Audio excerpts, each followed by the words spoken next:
Gentlemen, we start the session. The topic is It's a Smart World After All, the role of IoT in buildings, education, healthcare, manufacturing, utilities, and beyond. For this session, we have our moderator, Dr. Rishi Bhatnagar, President, Aries. May I call him up on the desk, please? Dr. Rishi Mohan Bhatnagar is an international speaker and thought leader in the Internet of Things and digital space. He has co authored the book Enterprise IoT along with a team from Bosch. He is the recipient of IoT CEO of the Year, consequently for the years 221 and 220 at the National Awards for Excellence in Technology. Under the category of ET Now, Business Leader of the Year, Voice and Data, Leadership Recognition Award, India 2019. Currently, he is the president of Aries Communication, Dr. Rishi Bhatnagar. May I call upon the other speakers? Dr. Aloknath De, Senior Vice President, CTO, Samsung India. Mr. Vinay Solanki, Head of Digital Solutions and General Manager, Napino Auto and Electronics Limited. Mr. Sridhar Pandey, MD, Elikorev Ramway India Private Limited. Mr. Mukesh Sinha, Managing Partner, Innovative Infratech Solutions Private Limited. And Mr. Sanjit Tiwari, GM, Ligman Lighting Company Limited. Well, I would like to hand over everything to Dr. Bhatnagar to conduct the session. Yeah. Thank you. Yeah, so Alok is there virtually with us. And good afternoon, Alok. How are you? Yeah, so I just wanted to check whether the connectivity is working or not. So, thank you. So, welcome everybody, and I'm really very thankful to all of you to be here. Post lunch is the most difficult session, and I really don't know, was it a choice of giving this to us or to make it interesting and keeping all of you awake? But thank you very much for being here. It's really a pleasure and honor for all of us to be part of this session. The topic is too vast, to be honest. How IoT, role of IoT in buildings, education, healthcare, manufacturing, utilities, and beyond. For such a vast topic, we'll try to see justice with the time which we have been allotted and see if it can be of any learning or something which you can learn more from this session. Usually whenever I start my such kind of sessions, I start with a small thought process which is going to take us to a very different world. Okay. If I ask you, when was the mankind arrived on this earth? Very different topic from IoT. Okay. Because it's not a session for teaching or learning, it's 11,000 years back when the mankind first arrived on this earth. But when was the first revolution took place? Okay. It took place in 1800s when the Industrial Revolution started. When was the second revolution took place? The second revolution took place in 1990s when the communication, IT, internet, everything started. And today when the Internet of Things, when the hardware is joining hands with the connectivity and the IT, and the service industry is joining hands with the manufacturing industry, that's the time the third revolution is. Now let us compare these three times. Okay. The first analogy is when the first revolution took place, it took 11,000 years. But the second revolution took place only in 150 years. And the third revolution took place in only 25 years. So the human brain is maturing. And we'll see that after IoT, there is an AI, then there is a blockchain, then there is a cryptocurrency, then there is this, that. That means the human brain is trying to find new things every day. So in our lifetime, assuming you all were born before 1990, we have already seen 2 revolutions. So get ready for more revolutions. Because the emerging world and the emerging technology is changing every day, and the human mind is maturing much faster now than we had.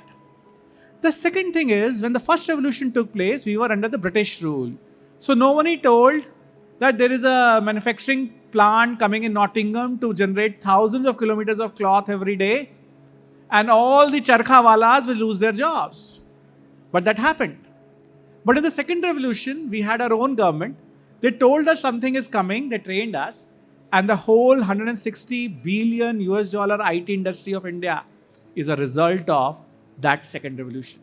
But that second revolution didn't provide many of the entrepreneur leaders in India to get an investment, get an environment, get an infrastructure to create a unicorn. So Twitter happened, Facebook happened, Google happened, Microsoft happened, everything happened in Silicon Valley. But who did it? Those people who ran away from the country, couldn't find the infrastructure at that time and created those unicorns there. But in today's third revolution, we are getting skilled. We are getting Startup India. We are getting Stand Up India. And we have already created 11 unicorns. That means we are on the right time. And this is what is beyond the IoT and beyond. Okay. So it's a revolution. We are in the time of revolution. We are seeing many things happening every day. And during this 90 minutes of our session, which I've already taken 5 minutes of it, we have, Alok from Samsung, Vinay coming from Nepono, which is the auto and electronics company, Sridhar, who is the managing director for Electrorev Ramway India Limited, which is in the battery manufacturing and many other things. And then we also have Sanjay, who is from Ligman Lightning, and Mukesh, who is the managing partner for Innovative Infratech Solution, which is focusing more on the healthcare. So we have a person from healthcare, we have a Samsung person who is everywhere, and we have lightning, we have battery, we have auto.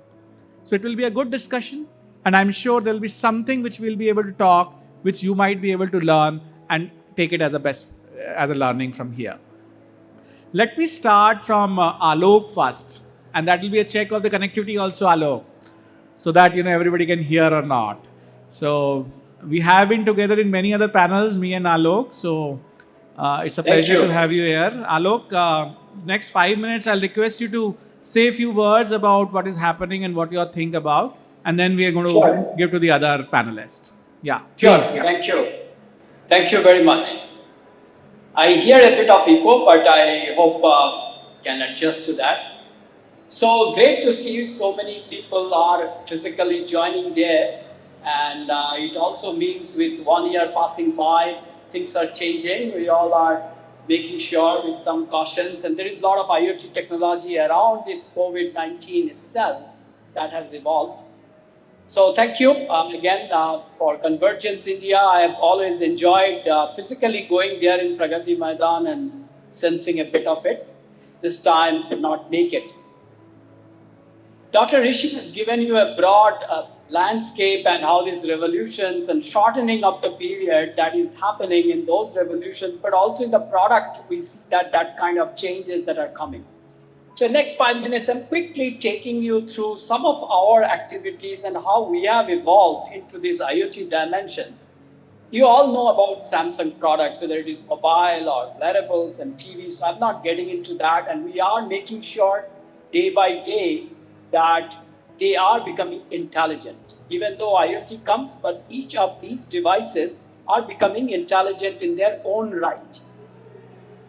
And then, as in the beginning, started making sure that two of them talk to each other in a very strong fashion. There is some kind of friendship and partnerships that are there between mobile and PC, mobile and wearables, mobile and TV, now the buds these days, all of these we could do that. So quick pairing, how to do easy onboarding, how do you share contents. If I am looking at movie in my mobile and I reach home, I suddenly could flash on the TV. That was our first kind of journey. The second thing that we build is a bigger network, and we call Smart Things as a platform. And very soon I'm going to share our Forbes one interview with VP Jae-Yoon Jung, who is heading this Smart Things globally, and we have been contributing significantly from India. We are looking into how devices could directly connect to the cloud, how hub can be there directly from device to hub to cloud, and between clouds that you could do. For example, smart building we've been talking, if you have a building and a parking lot next to each other, it can be two different clouds, one on SmartThings, one on some private cloud, but we have defined the UCI cloud-to-cloud interface so that you can, structured way, you can talk to each other through these clouds. So this has been a second journey whereby we connected many devices, and so far in our SmartThings cloud, we have about 150 million devices, Samsung's own devices, but also doorbell, surveillance cameras, speakers from other vendors that are also part of our ecosystem. The third thing, when we do this, why we do all of these connected devices, is basically we can do some kind of automation. That's the whole IoT journey. And I say IFTTT, if this then that, and you can have a bed sensor, and as soon as you wake up, the bed sensor says that it's in a different state, and you could turn on your coffee machine or you could turn on the geysers. So if this then that, and that's how we can proliferate and the automations can grow. And I could say definitely IoTBT and IoT connectivity is bringing that automation significantly. Then thereafter, we go into next leg and we say, can I add AI? At the individual device level we have done, but AIoT, we hear, if this then that, but at this clause, can I even have more elaborate algorithm? With the machine learning and sensing, for example, I said sensor, pet sensor, but if it's not a simple switch on off, and if I have a wearables, maybe wearable has an algorithm health, which is monitoring whether you are sleeping or not. And then thereafter, it's turning on certain feature.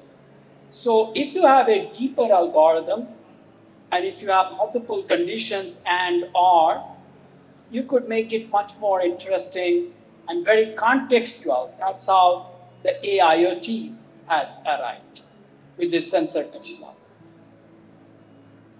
And I take it from there further, it's not just about sensor technology, this artificial intelligence, the augmented intelligence could come from voice enablement, because we don't always talk about touch sensors, and we are talking contactless these days in many cases. So voice is a very nice way to connect. You have other kind of gestures.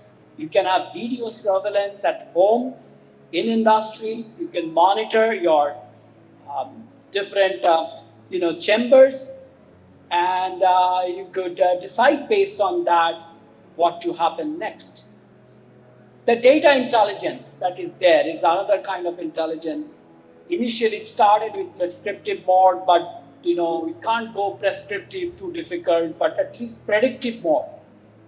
And just to give an example, if you have some of these or digital appliances at home, I could give a warning that this variant here, this is going down, and can you take it from there and maybe order some devices, some spare parts to take it forward.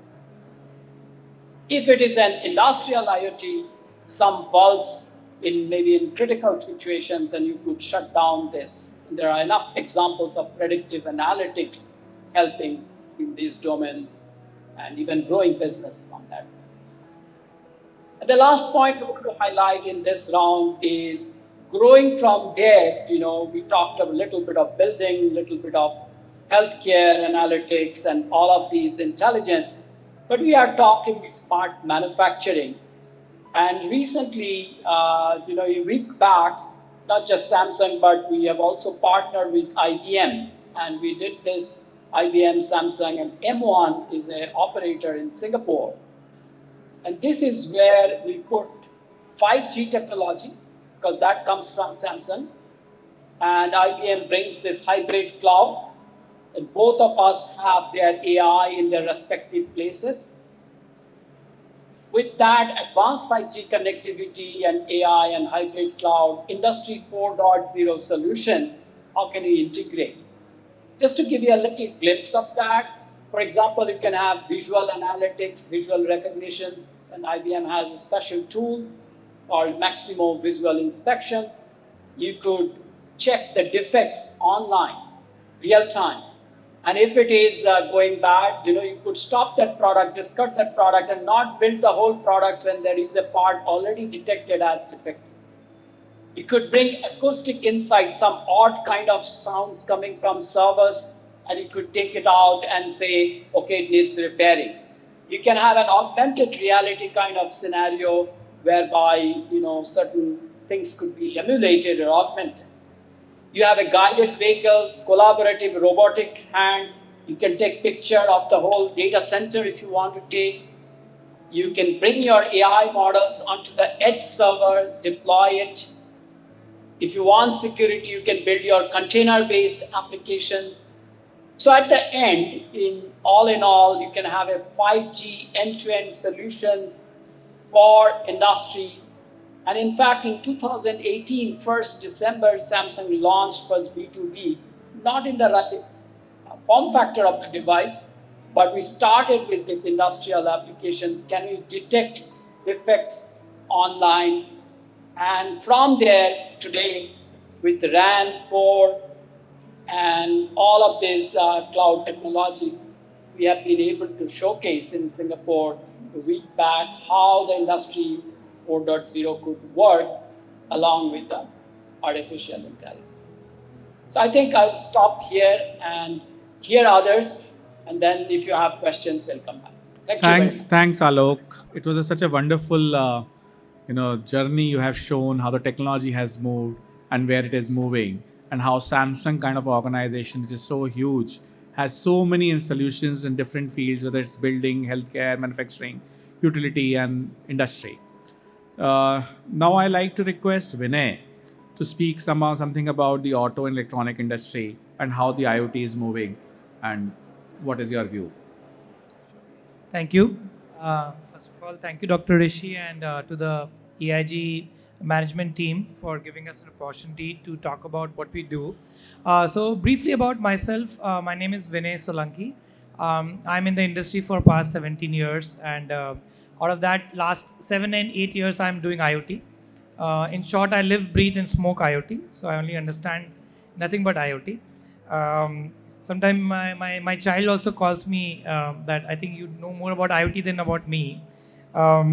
So coming to what we do, right, and why IoT is so interesting, I think Dr. Rishi touched upon the journey of revolution happening in the globe, and how the speed is improving. And also Mr. Alok from Samsung spoke about AIoT, which is a combination of IoT with artificial intelligence, and why it is so powerful. So if you look at IoT, I think today anywhere we see around us, there are some or other application of Internet of Things. Even in this conference hall, there are applications could be implemented as simple as social distancing, where there can be 2 Bluetooth tags given to each of you, and it will sound an alarm if you are crossing 2-meter distance from each other. Although we are not able to follow that throughout the hall. So coming to Napino, I currently head their division called as Napino Digital Solutions. Napino is a 23-year-old setup. We have been doing manufacturing as a full stack ODM for automotive industry for the past 23 years. We have our plants across India. We started in a joint venture with a Japanese company, and then slowly we started building other industry capability as well. Primarily we work with two-wheeler customers all across India, Europe, and US market, and also as tier 2 supplier to a lot of four-wheeler customers like BMW, Volkswagen, Audi, and so on. So Napino basically, given it's a manufacturing setup and an electronics manufacturing setup, it has been using a lot of technology for many, many years. Of course, the first one was SAP, which is used for multiple purpose, from order management to supply chain and other things. And then some other tools, right? But if you look at IoT and especially Industry 4.0, or when we talk about, also we call it as industrial IoT, there are applications which the manufacturing facilities are picking up rapidly in India and outside India to support their customer better, right? A simple example, if you see, is that when you as a customer come to me and order your product, right? many of our customers, which are large setup, they would need to have a lot of transparency and visibility in what is happening on the line. They also want to do end-to-end part traceability.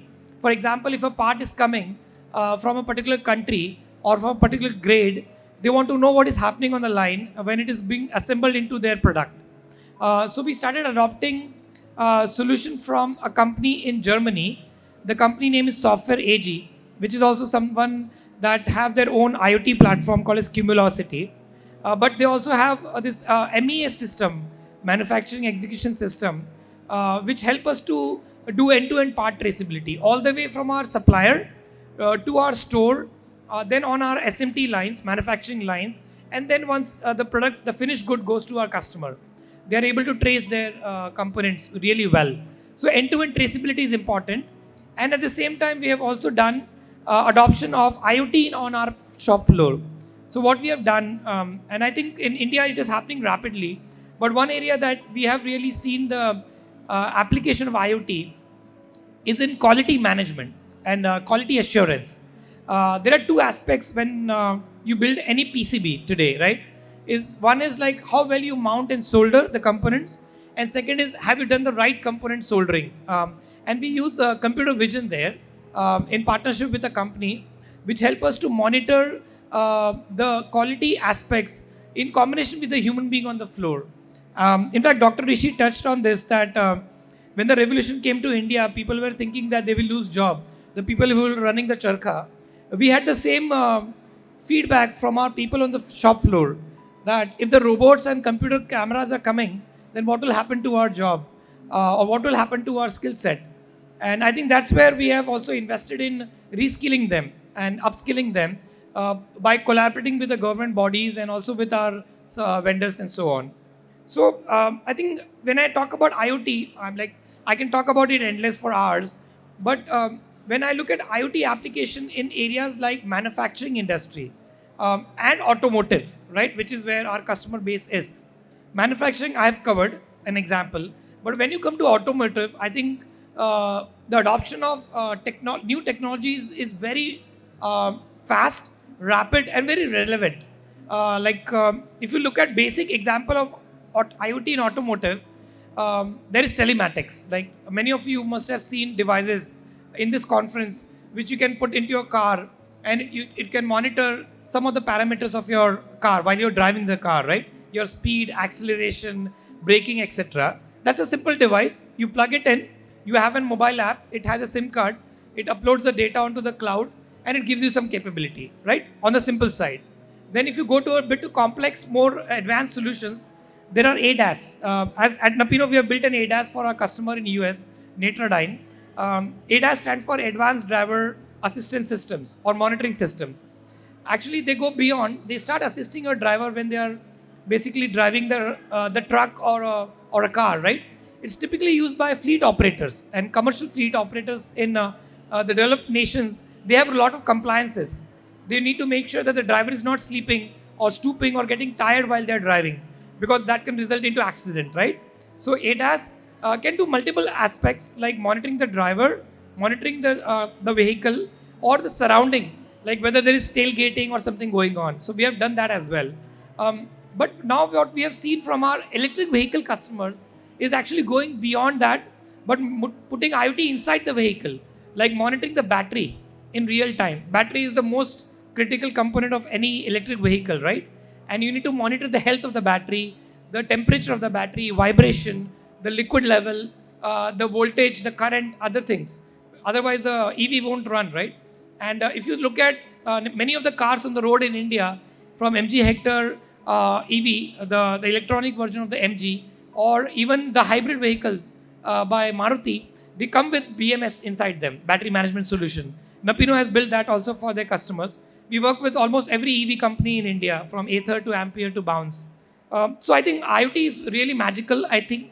And when it is combined with AI, it can result and create a lot of useful application for the industry to adopt.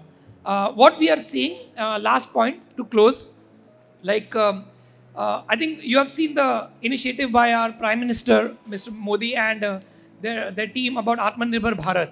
They recently announced a very important incentive the PLI, production linked incentive for the Indian manufacturing ecosystem, especially the electronics ecosystem, mobile industry, manufacturing industry, and other industry as well. And I think that that is a good initiative for players like us. We are a small company, 7,000 employees, 7 plants, 2,000 crore turnover. We are still growing, trying to become a large MNC. But at the same time, it benefits the whole ecosystem. And one thing that is lacking, which I request people who are from the larger player here, especially Samsung, and the larger player is like, can we set up the chip and the component making, module making industry in India? I think that is where we still rely on China majorly, and to other countries like Taiwan, Japan. So can there be an ecosystem which can make the right modules within the country and make India really self-reliant on the manufacturing side of electronics product as well? So with that, I will also close and invite everyone here to my booth. It's A4331, right in front of Conference Hall B. We have a lot of our products and demo there, along with our virtual reality product as well that will show you our plants. So thank you, Dr. Rishi. Thank you. Sorry. Thanks, Vinay. It was interesting to know. And what you can see, the 100 plus year old IC industry using connected cars and connected technology. Now the whole electric vehicle industry, which is having lesser components in comparison to the IC ones, is also going to use the whole IoT and the electronics to stay connected, whether it's battery management or the controller management or the whole vehicle. Now I go to this side then. Now Sanjay, if you can throw some light on the lighting systems and the work which you are doing. Yeah, thanks, Rishi. Thank you very much. I am Sanjay. I am from the lighting industry. And trust me, I'll not be talking anything on the technology side per se. Rather, being a lighting industry, it cuts across all the lives.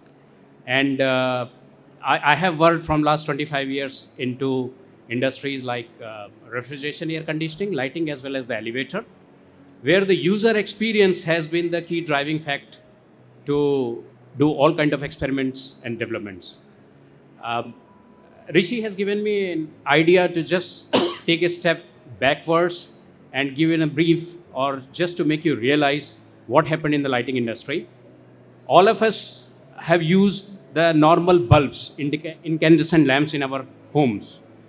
That technology was evolved and stayed for more than 158 years. So because Rishi was talking about evolution, development, revolutions, so lighting industry that way till 2010 was pretty sluggish. 158 years, one light source stayed, and the marginal improvement on the efficiencies in 180 years is just 12%. Then from bulb to normally termed as a tube light or the fluorescent lamps took around 28 years. We started using fluorescent lamps, and then from fluorescent lamps to LEDs, it took around 16 years.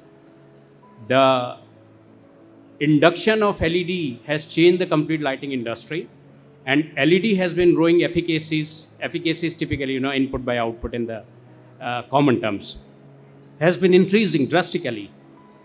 With the LED being a semiconductor light source, it has opened enormous doors to experiment, try use of technologies, and making the lives better. So this was related with the evolution of the lighting industry. Why lighting industry plays a very important role when it comes to the practicing IoTs and implementing the newer and the better ideas. In any outdoor or indoor, various points of capturing data has become very, very important fact. In an exterior environment, all cities, be it a smart city or non-smart city, lighting has always been there. So anything which needs to be implemented, which requires a fixed infrastructure with the power, street lights have been there from ages. And before IoT, a lot of efforts, a lot of technology have been tried to conserve the electricity and the street lighting application. A lot of efforts to make user friendliness by way of dimming, etc. have been happening without IoT also. With the introduction of IoT, the possibilities of experimenting, collecting data, developing a algorithm which can predict the user behavior patterns and align the whole ecosystem to control or make the users feel free in a city is developed very fast. So this was one of the application where the early adapters of the IoT application was the street lighting solutions. And it doesn't require a new infrastructure to be laid, it's already there. Most of the municipalities are having the street lights as an asset, capitalize, and the cost center to them. Now with the IoT possibility, IoT technology, with the 5G coming in, requiring a lot of fixed infrastructure points, those are clubbed with the IoT systems are becoming the revenue generation points. It has already started in the Western Europe and Australia. It's a few months or a year in India which will happen. And whole lighting industry is gearing, in India we are geared up to do that. So that was one of the application. And many new things which are happening with the IoT technology, like lighting being used as a therapy. All of us have been suffering with some kind of pain, headaches, etc., etc. The simplest solution is to take a painkiller, keep on taking painkillers, keep on injecting toxins in your body, becoming sick very easy and become vulnerable to attack by most of the diseases. So lighting has emerged as one of the tool to give temporary or permanent relief in some kind of problems. You know, if somebody is having headache or even the healing, somebody gets operated and got admitted to the hospital, a specific radiation in the calibrated manner to specific frequencies in the administered way has been helping to heal faster, to feel better in those kind of radiations. So typically, you know, when we go to doctor, we tell what we are feeling, what has been happening to our body. Then doctor, with all his wisdom and knowledge, make a decision and prescribe something which may go wrong, which most of the time it's right, but sometimes it's wrong. It takes more time, it takes more medication, it takes change of the medication, and we inject more toxins in our body. So in many applications, this lighting has been helping in Nordic regions where the natural circadian has been missing for more than 6 months or for the whole year in few regions. Lighting has been playing a lot of role to bring it into the natural body rhythm. And with the IoT technology, because here it's more relevant with the IoT, is some sort of wearable, some sort of sensors which is attached to the human body. When you go to doctors, already providing a lot of data for a doctor to make a right diagnosis. Even if it is network system, people are doing this experiment in the lighting industry along with the medical industry. If it is well-designed algorithm, then the system itself makes some recommendation to doctor, and with his knowledge of the medicals, doctor makes a prescription which almost right in most of the places. This is one of the application which is emerging globally. The industry is preparing, the medical industry is collaborating a lot with the lighting industry to implement it. One more interesting field, see, I have promised Rishi, I will not be talking on technology. I will be just talking on the application, right? So one more interesting field is in agriculture. A fashion, I will put it really that harsh as a fashion, is on the organic food. Why organic food? Because we have been eating pesticides, we have been eating fertilizers, which is not designed for our human body. Why we have been eating? If we intend to eat some fruit instead of carbohydrates to make our body healthy, and the fruits are doped heavily with the artificial pesticides, etc., we are eating indirectly and making ourselves really not healthy. So the challenge in the in whole farming industry have been how they can grow the plants, how they can increase the production of the harvest without using a lot of pesticides and insecticides. So lighting again, there has been, you might have heard, many of you might have heard something called as a grow light. Grow light is nothing but a specially designed lighting system which helps plants at different stage of their growth by radiating again the certain or the full spectrum in the very calibrated manner, which helps plants to become healthier, grow faster, and be more productive. So these experiments have been there. There are certain many installations across globe.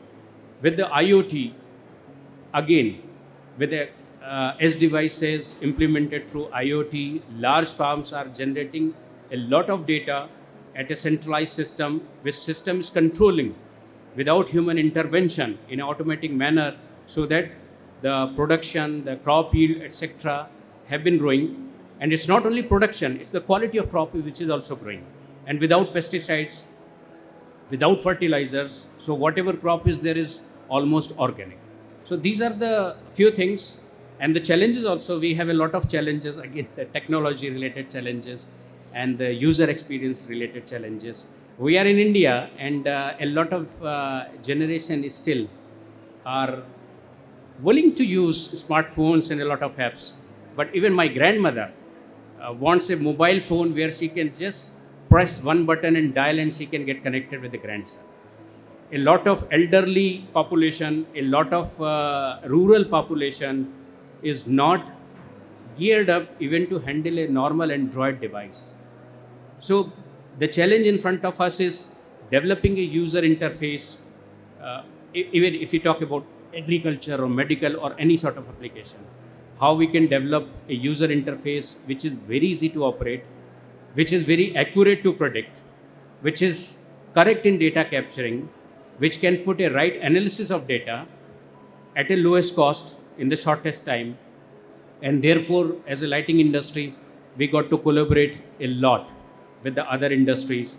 We are not software experts, so we got to work a lot with the software companies who can understand the need of the lighting industry and who can develop the systems and the procedures so that it is implemented easily. And one thing which we realized in our offering, we offer the solutions, the comprehensive solution to the smart cities as well. The challenges and the problem statements of different cities are entirely different. A traffic-related algorithm which works fantastically well in Amritsar may be a total disaster when it comes to the city of Bangalore. Similarly, a weather station database program which works beautiful in a Matheran or in a Pune may not be appropriate in Jammu. So, customization in the whole offering. I mean, data can be captured with the standard devices, but the algorithms, the programs, the interface is very, very different for the different users. And then again, as a lighting industry, we got to work very closely with other industries. And I think it's a very important that instead of a one industry like lighting or healthcare or battery per se, work in isolation, developing everything on their own, there has to be a platform where we can pool in the resources, where we can pool in the knowledge, we can challenge, we can address the challenge together collectively, and we deliver the product solutions which is very appropriate, accurate, and cost effective to the users. So I think I took full 5 minutes, Rishi? Slightly more. Thank you very much. Thank you, That's what I Sanjay. wanted Thank to you say. very much. It was nice hearing from you. You know, some of the key inputs which I like to repeat were the new business models. You know, commercializing the pole and seeing how can you get more out of the assets you already have. And one system doesn't fit all. Yeah. You know, and so many things it's just to learn. And lights being used as a medicine or in agriculture, and how their productivity has been improved. It's a good learning. I'm sure, you know, it will be something which people will remember. Now I request Mukesh to speak about especially the healthcare and enlighten us. Yeah, hello everyone. I'm Mukesh. In fact, we are the official digital signage partner. So whatever you're seeing in the screen and outside, it is provided by us. But again, this screen is a part of IoT system, because to run the content, to disseminate the information, you are using the content management system. So all these things are basically IoT based devices. Coming back to my expertise on the healthcare, the moment you enter this conference, the first thing you are going to encounter about thermometer. So it's a digital thermometer. Again, it is another IoT devices. With this thermometer, with IoT, if you connect it there, you can have the temperature of individual, temperature of the group, and you can analyze with a smart IoT devices, you can analyze the group temperature, individual temperature, and based on that, you can take many decision can be possible. So these are the small examples. So whether we are knowing and not knowing, we are using one and another devices of IoT or AI or machine learning. These are the buzzword, but we are using every day. So we have no other option. We need to start understanding and learning more and more. Coming back to about healthcare, particularly when you are in the era, still it is in the era of COVID-19 situation. Biggest challenge is about healthcare, right? When everything is shut down, you are looking forward for some health treatment. Sometime, okay, if you are suffering from the COVID-19, you need to get admitted in the hospital. But many people who is not COVID-19, but they need a regular kind of medical treatment, like senior citizen or life-saving treatment already going on there. So particularly in last 2 years, you have seen that not only the virtual offices, virtual conferences, we have now virtual hospitals, and it's already existing. It's already existing in many countries. UAE is one of the example, UK in one of the examples. So you can treat your patient through the distance when you have such kind of devices like wearable watch. We have wrist kind of band is there. You have a smart contact lenses. You have a smart spectacles. Through that, you can able to measure the temperature of the body. You can able to see the variation in the heart rate, pulse rate. All these things are possible. So everything is getting smarter and smarter. So this is just one example. So we have moved beyond telemedicine. It is now the virtual hospital. And I truly believe this is going to change the world, particularly the country like India, where healthcare is, we have just bare minimum. Believe me, it is just bare minimum. You don't have money to build the infrastructure, even the hospital. But when you have the technology, through this virtual things there, you can able to access the healthcare. So this is the great things are happening. Another example I would give you, like we say that India is a capital of diabetic, right? And diabetic is very complex healthcare situation. Many times to check your what is your level of glucose, every time you pricking your finger and checking the things there. But now there is a device available which automatically depend upon the level of glucose. It can push the insulin in your body. So it is automated now. So you will have very sound sleep. You will not get all of a sudden some such kind of surprise and attack. Many things are happening. So healthcare is definitely quite promising as far this IoT is concerned. Many other things you have seen this in lighting industry. I think Sanjay has already talked about a lot. But particularly LED screen, when we talk about, they are not just it's just information. It is now integral part of any commercial or even large residential project, because you want to pass the information, you want to disseminate the information quickly and other things. So LED screen with a CMS system, it is one of the another great example of how this IoT is affecting your life day in, day out. So this, I would like to stop here, but of course, any question later on. Yeah. Thank you, Mukesh. So, before I go to Sridhar, the idea behind is whether it's lightning, whether it can be agriculture, whether it can be health, whether it's manufacturing, auto, and just now we heard about the healthcare industry. Everywhere the IoT or the digitalization is impacting and it's having a positive change. Before I ask Sridhar to talk about his area, I just want to share another research that has happened, and I'm sure Mukesh will be a bit surprised. There is a university company called Singularity University in San Jose. okay, California. What they have been able to do is to see the sweat of a human, and all the kind of paramedical tests can be captured to 99.99% accuracy. Imagine there will be no need to prick and get the blood out, and through your sweat, you will be done. And I just want to relate. I was talking to somebody in BHU, and I was discussing. If you all have remembered Ramayana or Ramayana, so when Hanuman went to Ahiravan's place, he found his own son, Makardhwaj. And he asked Makardhwaj, how can you be my son? I'm not married, I never had kids. Makardhwaj said, your sweat fell into a crocodile, and that's how I was born. And today we have a technology by which, from sweat, you can see all your paramedical tests. So the future, our science in past was much more advanced, and we must have been able to do many things.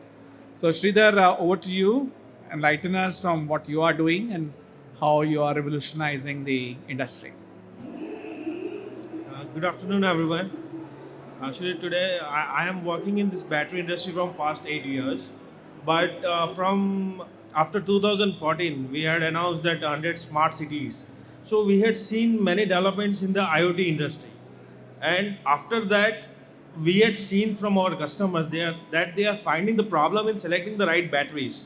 Initially, they used to design the devices, but later they found that the batteries which they are looking for, that is not available in the market. The size, the capacities and all. So what we are doing, we are supporting IoT companies. We are supporting more than 150 IoT companies in providing battery solution in designing their systems. Likewise, we have provided solutions for many devices like parking sensors. If you will see here in Connaught Palace and Palika Bazaar, there are many parking sensors have been installed. So that parking sensors have been installed with our batteries, which is working in all the temperatures. Like it is working from minus 60 to plus 85 degrees Celsius in the rainy season, in the summer, in all the seasons it is working fine, and it is giving the life up to 5 years without recharging. So we have many applications like where people are facing the problem. They were initially using the rechargeable batteries, but when we talk about the IoT is not confined to the cities where hardwired power is possible. IoT is everywhere. If you go to the desert, if you go to the sea, ocean, everywhere you can find the IoT devices. So, but hardwired connections are not possible everywhere. So we have some batteries. So initially people were using lithium-ion batteries. And what they were doing, they were going and replacing lithium-ion batteries every 1 month or 2 months. So it is increasing the cost, manpower cost. Sending one person in remote location like Rajasthan in the another remote areas of India. So it was increasing the cost for them, for the changing the batteries, looking for the battery maintenance and all. So now we have the batteries in a small packet. We have batteries which is providing a very big power. Likewise, we have one torch cell we used to get, the D-size battery. In that we are getting 3.6 volt, 19 Ah capacity, which is, it is less than when we are going for lithium-ion batteries, it will be very high in density. But when we talk about our battery, it will be very less in density. So it will be portable. It will be having more power. It is generating high pulses. Likewise, when we talk about the IoT, we have many applications: NB-IoT, LoRa, LoWAN, GSM, GPRS, and these all are working on different pulse current and continuous currents. So we have the batteries. We have another solutions. Combining with the batteries, we have capacitors, other electronic solutions which is providing the high pulses, and they are powering the IoT devices remotely. I will share some case studies. We are closely working with one smart meter company, smart water meter manufacturing company, and that company is based in Europe. So initially, the battery they were using, it was giving them the power, but after 1 year, they found there is a voltage drop. When they are trying to send the data, the voltage is dropping. So we provided them our solution, and they are using our solution from past 3 years, and they are happy with that. And I had been to USA, I had been to Europe, I had been to other Asian countries, and all the places we had faced the same problem. People when these IoT devices, people are facing the problem with the batteries. They are not able to get the right solution, battery solution for their devices. So they have to go like when we are going to install some device in cities or homes, there we can go with the lithium ion batteries, which is rechargeable batteries. But when we are going for remote locations, we have to go for the non-rechargeable batteries. So we have that solutions. And apart from this, we have one more, that is latching relay. We can remotely switch it on and switch it off. So one application of latching relay is smart electricity meter. So when we talk about before 10 years, we had traditional electricity meters at our homes, where people used to come and they used to record how much consumption of electricity you had done. And after that, what they used to go to tell the electricity company that if my consumption is 380.50 units, they will tell, okay, 380 units. So it is a loss for the company, electricity company. 0.50 is the loss, 0.50 unit is the loss for the company. Now we have the remotely, we have relays, and based on the GSM, NB-IoT, LoRaWAN, and many devices are connected to the smart meters. So in the when we see in the COVID era, people were not coming to our home and they were not able to take the reading. But now, sitting at one place, at the utility place, we can take the readings. Same way we have the smart water meters, smart gas meters, we can take the readings remotely. Yeah. So there are many applications in IoT where we can take the data remotely.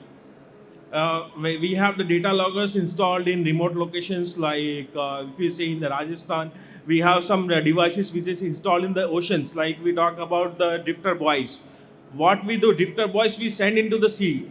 We throw it to the sea for 2 years, 5 years, and it sends the data. What is the humidity, the temperature, the water level, and everything from the sea they capture and they send it to the handheld station. So there are multiple devices where hardwire connections are not possible. So our batteries are working in that conditions. Thank you. Yeah. Thank you very much, Sridhar. Just to repeat, what Sridhar has just said. When you think about an IoT solution, there are multiple kind of challenges which we face. And around 10 years back, I was working on the smart parking, and the biggest challenge was where to put the sensor, what's the life of the sensors, how many time operationally I'll have to go and change the battery so that the sensor is live. And the operational cost was too high for us to keep on sending a person to get the battery replaced, that the solution was never feasible, return on investment perspective. Now we have such kind of solutions available, and these Sridhar and his organization has been able to work on such kind of solution that you can put a device in ocean for years and you can keep on getting data. So forget about a parking slot. Okay, you have devices which is going to be put into the ocean for years and you can keep on getting the data. And that's the level of technology enhancement that has been able to achieve. So from the sensors to the battery to the sensors to the connectivity level and to the kind of platform where the AI and machine learning can be utilized to come out with the huge amount of analytics which you can use in your correct decision makings. Now, while one of the theme of this session was to give you an idea of how IoT is moving into different directions. So we have covered automotive, manufacturing, the large scale of industries in Samsung, healthcare, lighting, and the kind of battery solutions which we have been able to give. Now, in today's pandemic time, the education, my daughters study remotely. So all the schools and everything is happening offline, and the digital technologies are being used for more or less everything which is required, because now the school is from home. Now, Mukesh was talking about hospitals at home, home care. Now the schools are at home, the offices are at home, and everything is at home. And it's only because of technologies that we are able to work. But when there are so many connected devices, it is also resulting into certain challenges. And one of the challenges is the data security. And I like to come back to Alok, if he can talk and give something about, the data security part and how, the organization like Samsung or in the country, things are moving as per the data security is concerned. Yes. Alok, Okay, great. Very good to hear everybody, and a lot of interesting examples, as you said. And I was just, when I was listening to Sanjay, one interesting point. Somebody asked me, how does 5G and IoT intersect? And I was telling them that, it is on the street light. That's where the intersection happens. And then I was hearing, it was very interesting. Yeah, coming to your question of data security. Um, First of all, IoT is about a lot of data. I told about our SmartThings itself, where we have 150 million devices connected. The important things is, first of all, two kinds of things. One is a privacy, and the other is a security part of it. Security, we have been following different standards and IoT standards. I champion Open Connectivity Foundation, which is great for smart home building, and even for India standard, where 1 MQM has been adopted for smart city, but still for home and building, we are using this. So they have multiple layers, and the standards automatically adopt to those different data security protocols. But the other part of it is the privacy, and who do you share data, how do you share data? So this is where we have structured in our way, and typically what are the PIIs, the personally identifiable information. And we found about close to 20 of them are very, very important, which you shouldn't be sharing. And when I say 20, when you look into different countries, by some countries certain things are permissible, but some other countries are very sensitive. So we have been looking into those different, whether California rules or Korean rules and India data policy, and trying to make sure that can we make a common framework and make the PII informations and handle them differently, like the GDPR, and delete them, and all the services, microservices that are in the cloud that pertains to that data, they should be able to notify.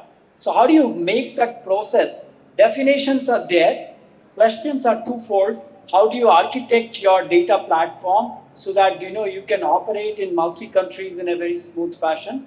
And the other is, when this command comes, you have to do it, your intent is there, but are you implementing in a full-fledged manner, or are you by chance skipping some parts of it? This is one important problem that we have been solving. The second part of it is very important because, for example, in smart home, I have SmartThings platform, but the video surveillance maybe is offered by somebody. The security service at home is by another company, and I have to partner with them. And I talked about smart building and parking. So you can't just give a service only for your own premise, but you need to expand. And therefore, there has to be a data sharing. And this is where, the trick things come. Now, initially, we started with few known partners, and you can have all kinds of NDA and other agreements and consent taking everybody is doing.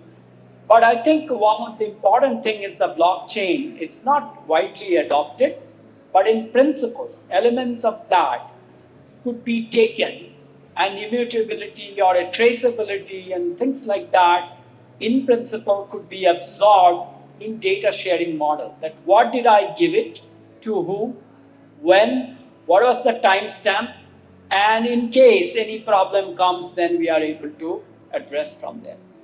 So at that point, I will stop it here. So PII informations, the GDPR policies, the blockchain kind of technology which you could use for data sharing. And initially, we assumed more like I trust the other party, and therefore we sign by different methods. Yeah. But I think the way system is evolving is a bit more have a zero trust. Anybody can join in. Like, for example, in healthcare, if you have a loyalty program, you can partner with anyone, provided you have a traceability mechanisms and verifications audit mechanisms. Yeah. Thank you. Thank you, Alok. Just to add on what Alok just said, when you think about Internet of Things at a device level, at a connectivity level, at an IT platform level, every area become vulnerable, and you add more insecurity or data breach into it. We have data security, device security, connectivity security, network security, or the IT security. But when they all work together, how to ensure that the whole solution is secure? And that becomes a much bigger issue and challenge in case of IoT. And there are a number of things which are coming. As Alok also mentioned about GDPR, it's a rule that is happening in Europe and UK for data protection. On a similar line, there was a Sri Krishna committee that was formed in Government of India, which has come out with their report in 2018. We are expecting a new regulation in India for the data security, especially for the IoT perspective. And that will lead as a overall guidelines for how those security and the privacy can be managed. Now I have, say, 10 more minutes. If there is any audience question, we'll be happy to take it. Otherwise, I'll ask everybody for a 1 minute, one-liner end statement, and then we'll close. Any question from the audience? Yeah.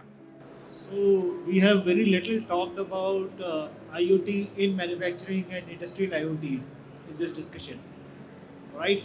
So at what stage in India IoT in the manufacturing is there? What are the upcoming things happening? Maybe if you want to touch upon that. Yeah. So I'm sorry, but let me take that answer. Okay. If anybody wants to add, then I'll be more than happy.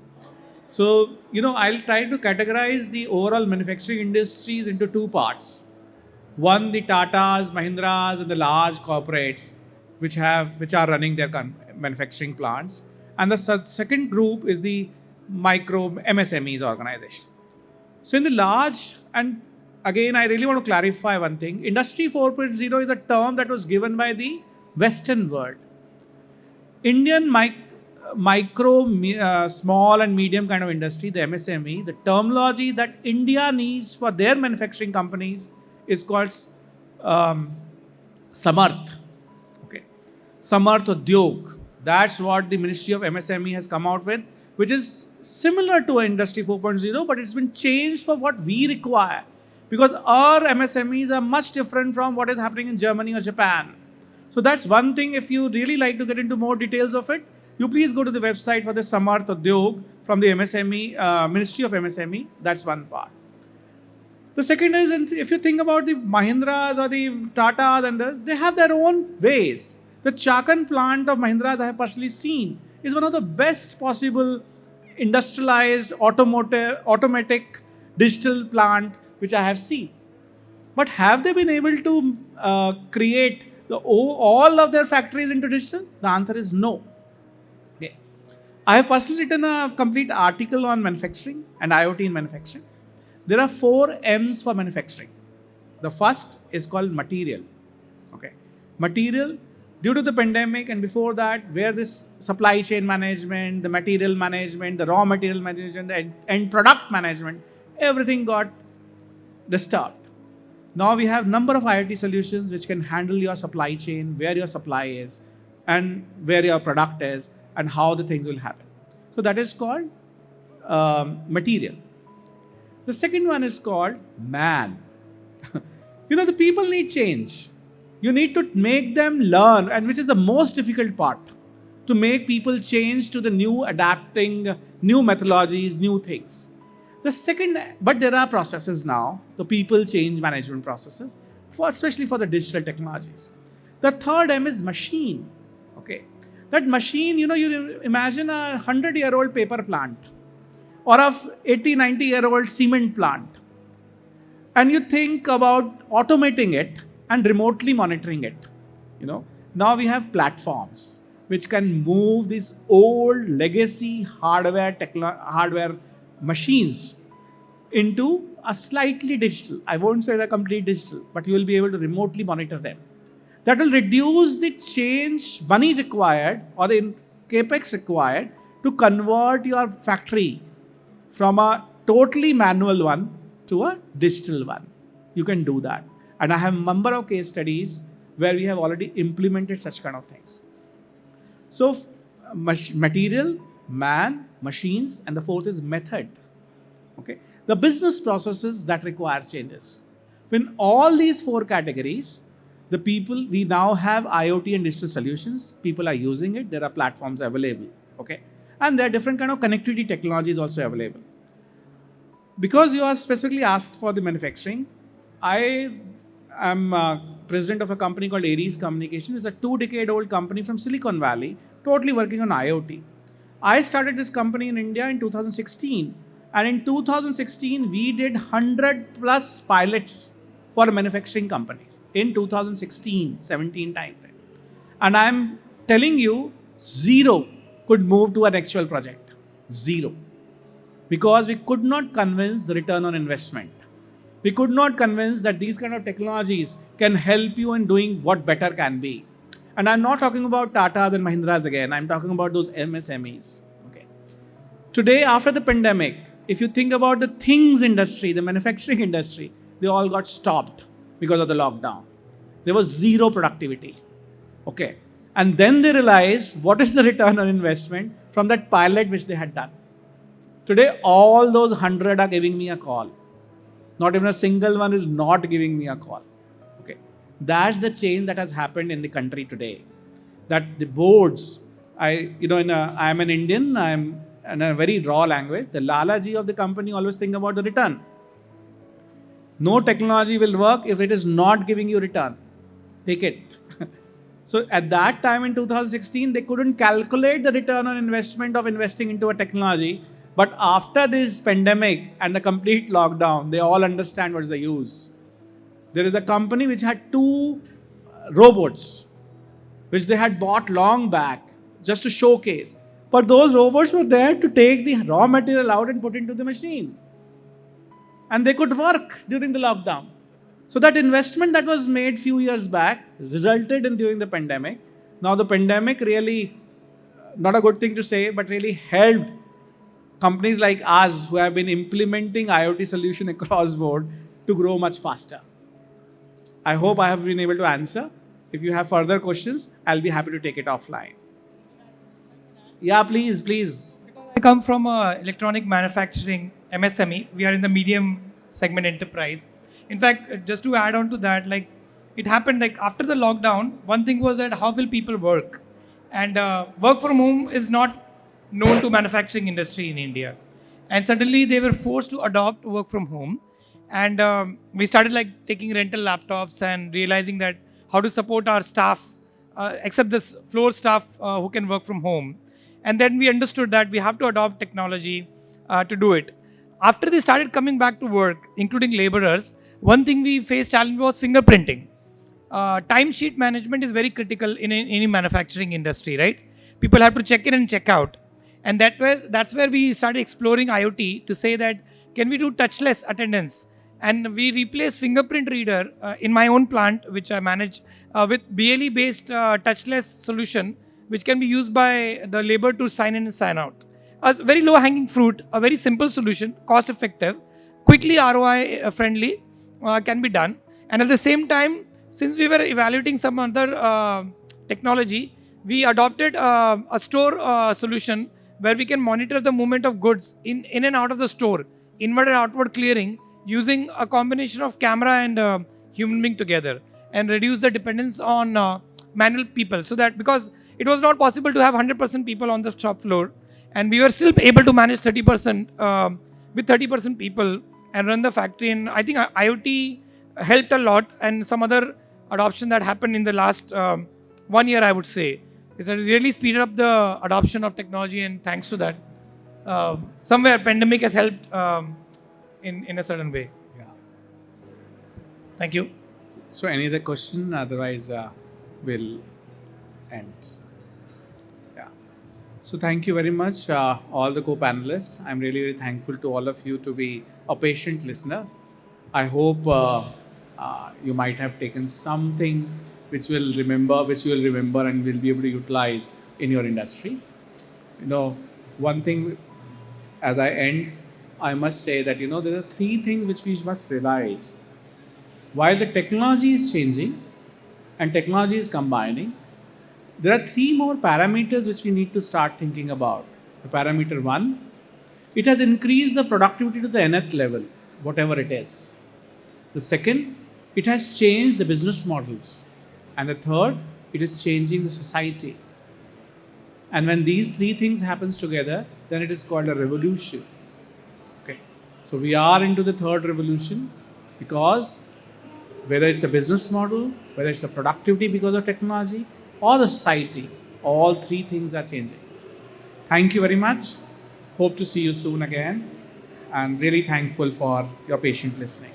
Thank you, everybody. Before we close the session, I would request our moderator, Dr. Rishi Bhatnagar, who is the President Aries, to give away mementos to our speakers. It is Mr. Vinay Solanki, Head of Digital Solutions and GM, Napino Auto and Electronics. Thank you, Mr. Solanki, for your presence.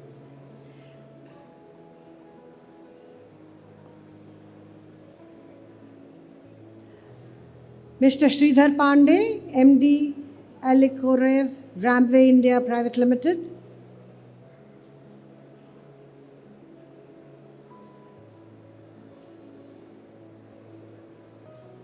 Mr. Mukesh Sinha, Managing Partner, Innovative Infratech Solutions Private Limited.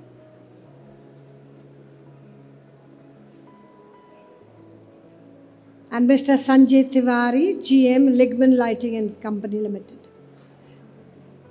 There is one more for Alok Nath, only he is not here. So anyway, thank you so much. Thank you all the speakers.